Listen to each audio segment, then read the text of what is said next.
The video.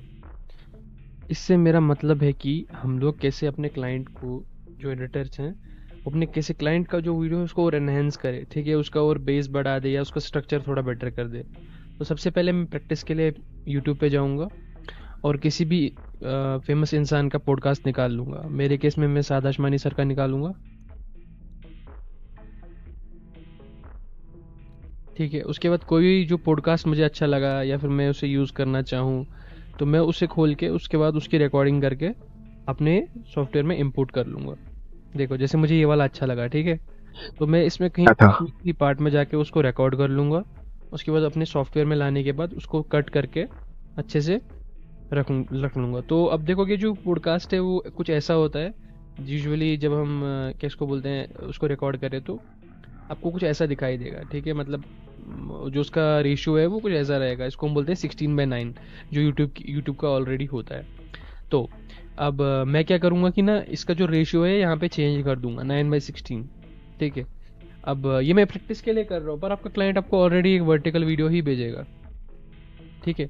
उसके बाद उसको जूम आउट करके एडजस्ट करके ऐसे रख दूंगा।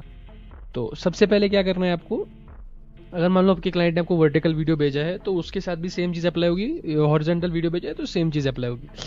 तो टाइमलाइन में आने के बाद आपको ये कॉपी कर लेना है, पेस्ट कर लेना है। आपने ये कॉपी करके पेस्ट किया, उसके बाद आप देखोगे कि आपके पास दो सेम क्लिप्स आ गई, ठीक है। एक का वॉल्यूम आप बंद कर दो। अब वॉल्यूम बंद कैसे करोगे, जैसे कि ये जो लाइन में यहाँ पे आऊँगा तो मुझे अगर ये वाला एरो दिखता है तो मैं इसको खींच के नीचे कर लूँगा माउस के लेफ्ट क्लिक से। उसके बाद सबसे पहले आपको अच्छे खासे एसेट्स ढूंढ लेने हैं। तो मेरे केस में मैं जो एसेट्स है बैकग्राउंड्स के, मैं वो ढूंढ लूँगा अपने या तो मैं अपने अपने कंप्यूटर में जो मैंने ऑलरेडी सेव किए हैं, या फिर मैं आपको दिखा देता हूँ how can we find it, ठीक है। तो हम सबसे पहले इंटरनेट पे जाएंगे, उसके बाद लिखेंगे ग्रिड लाइंस बैकग्राउंड,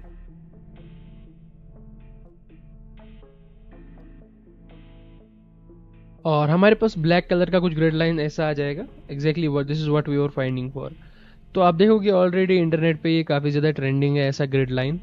पर इसको हम इस्तेमाल कैसे करेंगे मैं आपको बताता हूँ, और क्यों हम इसे इस्तेमाल करेंगे। देखो सबसे पहले तो अब जो मैंने डाउनलोड किया है उसको मैं ओपन कर लेता हूँ। हम्म,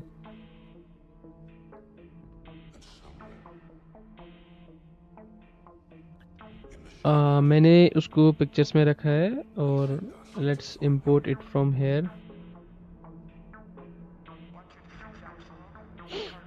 ओके, आप देखिए जस्ट सडनली मुझे एक एरर रिसीव हुआ है AVA फाइल का। जो AVA फाइल है वो कैपकट में इंपोर्ट नहीं होती है, तो उसकी आपको चिंता नहीं करनी है, आपके साथ भी सेम एरर आ सकता है। आपको क्या करना है, आपको फाइल को या तो ओपन करके लेना है, ठीक है। उसके बाद आपको उसको सेव करना है। अब देखो ये देखते हैं कि कौन से फॉर्मेट में हुआ, तो ये फिर से AVI में हो रहा है। तो आपको बस PNG या फिर JPEG में लेना है, याद रखना है ये बात, ठीक है। अभी देखो ये वाले ओपन करके देखते हैं। जैसे ही मैं सेव दबाना चाहूँ तो ये देखो ये JPEG में आ गया। अब मैं इसको सेव कर लेता हूँ JPEG में आने के बाद, और मैं डाउनलोड्स में जाऊँगा तो मेरे पास ये JPEG में आ जाएगी। अब देखो ये जो ग्रिड लाइन है, ये इस्तेमाल ही क्यों करना है, इसका क्या रीज़न है। देखो ये कैप्शंस को पॉप आउट करने में हेल्प करता है। फॉर एग्जांपल अगर हम जो बैकग्राउंड है उसको हम डिस्ट्रैक्ट, मतलब बैकग्राउंड से मुझे लोगों का ध्यान हटाना है तो मैं उसको उसमें ब्लर डाल दूंगा या कुछ, तो वो उतना अच्छा नहीं लगेगा। पर अगर हम ग्रिड डाल देंगे तो काफ़ी ज़्यादा अच्छा लगेगा। तो आपको क्या करना है, इस ग्रिड को पहले ऐसे करना है बड़ा, उसके बाद इसको बड़ा कर देना है, ठीक है, और इसको बीच में ले आना है, एग्जैक्टली लाइक दिस। उसके बाद अब देखो इसमें ग्रीन स्क्रीन तो है नहीं, तो तुम क्या करोगे अब ग्रीन स्क्रीन नहीं है तो तुम आ जाओगे रिमूव बैकग्राउंड पे, ठीक है, और ऑटो रिमूवल पे प्रेस करोगे। ऑटो रिमूवल पे तुमने जैसे ही प्रेस किया तो ये कुछ टाइम लेगा, अप्लाइंग ऑटो कट अगर आप देख सकते हो तो इस एरिया में कुछ टाइम लेने के बाद ये डायरेक्टली इसको रिमूव कर देगा, मतलब इसके बैकग्राउंड को रिमूव कर देगा, सिर्फ इंसान रहेगा यहाँ पे, ठीक है। और अगर तुम कस्टम रिमूवल करना चाहो बहुत टाइम कंज्यूमिंग है, आफ्टर इफेक्ट्स में उसको रोटोस्कोपिंग भी बोला जाता है। लेकिन यहाँ पे अगर तुम ये करना चाहो रोटोस्कोपिंग जैसा कॉन्सेप्ट, तो वो भी यहाँ लग जाएगा, तुम्हें इनको एक्सप्लोर करना पड़ेगा, पर अभी इसकी ज़रूरत नहीं है तो हम नहीं करेंगे यूज़, ठीक है। और जो बैकग्राउंड है उसको हम ऐसे ही रखेंगे, ठीक है। अब इसका इस्तेमाल मैं आपको बताता हूँ क्या है। जब आप प्ले करोगे ना तो इसका वॉल्यूम थोड़ा कम कर देते हैं। दूसरी साइड वाली लोगों को मजा। Okay, perfect. तो मैं क्या करूँगा कि ये जो बैकग्राउंड है इसको मैं थोड़ा ऊपर ले आता हूँ, ठीक है, ऑलमोस्ट यहाँ पे। उसके बाद मैं मास्क पे प्रेस करूँगा और हॉरिजॉन्टल जो यहाँ पे ऑप्शन है ये वाला रखूँगा। इसको मैं 180 डिग्री ऑलमोस्ट 90 डिग्री पे रोटेट कर दूंगा। उसके बाद मैं इसका जो फेदर है वो खींच दूंगा। ये जो छोटी सी एरो आप दो देख रहे हो, इसका मतलब है फेदर खींचना। तो मैं इसका फेदर खींच देता हूँ, ठीक है, ऑलमोस्ट इतना। और इसकी ओपेसिटी मैं थोड़ी कम कर देता हूँ, बस अब ठीक है।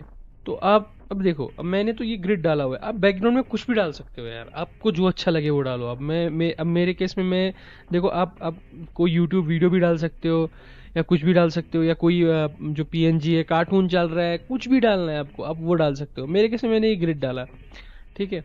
अब फॉर एग्जांपल के तौर पर अगर मुझे ये बैकग्राउंड भी दूसरा लगाना होता तो मैं इसकी जगह ये लगाता है ऐसे, ठीक है।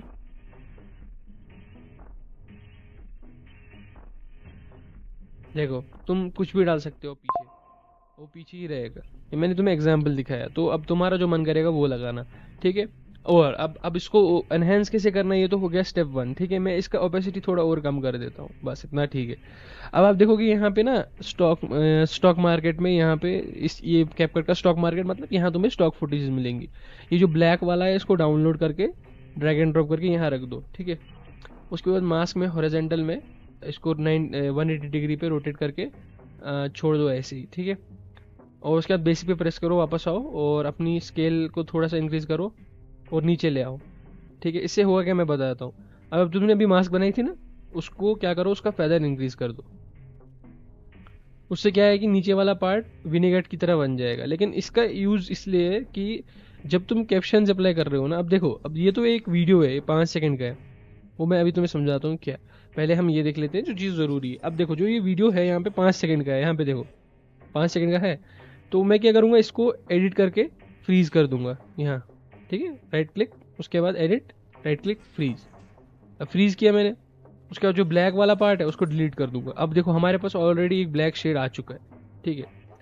अब ये जो ब्लैक शेड है मैं इसको पीछे भी डाल सकता हूँ। अब मैं इसको CTRL+C CTRL+V करके कॉपी कर देता हूँ और लेयरिंग के हिसाब से यहाँ डाल देता हूँ। अगर तुम्हें लेयरिंग में कोई भी प्रॉब्लम आ रही है ना, ठीक है, लेयरिंग में तुम्हें कोई भी प्रॉब्लम आ रही है, मैं इसको रोटेट करके ऊपर ऐसे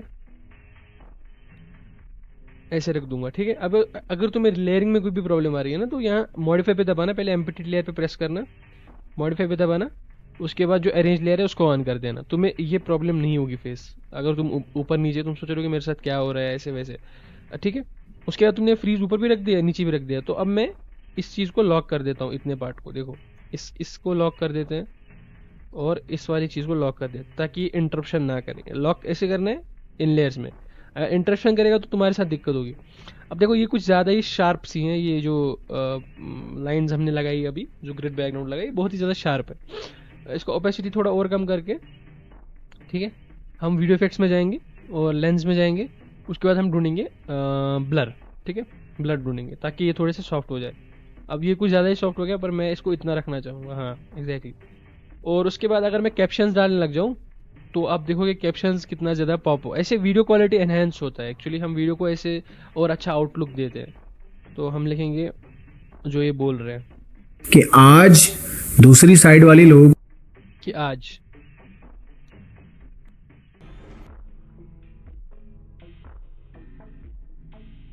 अब देखो ये जो कि आज है इसको यहाँ पे रखोगे तो देखो यहाँ पे इतना विजिबल नहीं, इसकी विजिबिलिटी डिज़ाइन सेंस के हिसाब से नहीं है। पर अगर मैं इसे नीचे ले आता हूँ, उस नीचे वाली लेयर को मैं अनलॉक कर देता हूँ और तो मैं इसको थोड़ा ऊपर ले जाऊंगा,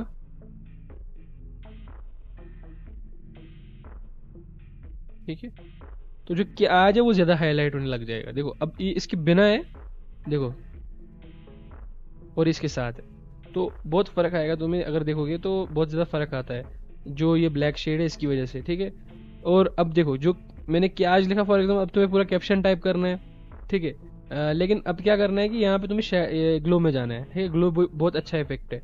उसके बाद तुम्हें ग्लो को यूज़ करके इसका इंटेंसिटी, तुम मेरे हिसाब से जो नॉर्मल ग्लो है उसको यूज़ करो, ठीक है। इसका इंटेंसिटी रखो इतना और रेंज बढ़ा दो, तो ये डीप ग्लो जैसा लगने लगेगा, जो कि आफ्टर इफेक्ट्स का होता है। यानी कि तुम्हें अब उसकी भी ज़रूरत नहीं है। अब देखो डिज़ाइन सेंस के हिसाब से इसमें शेडो भी डाल दो, ठीक है।